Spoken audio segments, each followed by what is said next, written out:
anybody traveling from those regions in New York or New Jersey to the state of Florida is going to have to do a mandatory 14-day self-isolation. It's a price for flying no airline could ever impose. Fly to Florida and it will really cost you. Governor Ron DeSantis says if you're coming here from New York or New Jersey or Connecticut, you're going to have to self-isolate for 2 weeks before you do anything else. CBS 4's Mike Cugno is live at Miami International Airport with more. Mike. Yeah, that executive order goes into effect at 12:01 a.m. and if you do not comply with that 14-day isolation period, you could end up facing some prison time. And I'll be issuing an executive order is anybody traveling from those regions in New York or New Jersey to the state of Florida is going to have to do a mandatory 14-day self-isolation. Governor Ron DeSantis delivered on his promise, issuing an executive order to force anyone flying from New York, New Jersey, or Connecticut to face a mandatory 14-day isolation period when flying into Florida.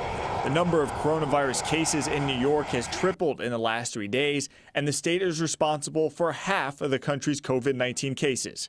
Governor DeSantis cited a JetBlue passenger who tested positive for the virus that took a flight from JFK to West Palm. And that's a big, big problem, and it just makes our battle that we're doing and putting so much resources into very difficult when we could do everything right here and the stuff can still be pouring in to our state. To avoid that, the governor will put the Florida Department of Health in charge of screening passengers. And what he's trying to do is certainly in the best interest of the people of the state of Florida.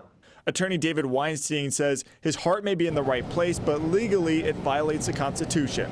It's discriminating against a certain class of individuals who live outside the state of Florida without giving them the due process that they're deserving under the federal Constitution. But that may be sidestepped with his executive power coming under a state of emergency.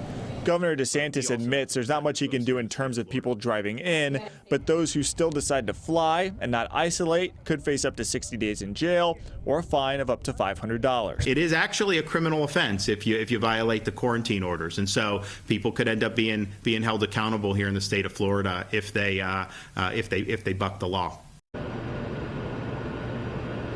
Now, under that order, if you are put into isolation, you are going to be held financially responsible for things such as food, lodging, and medical care. At MIA, Mike Cugno, CBS 4 News.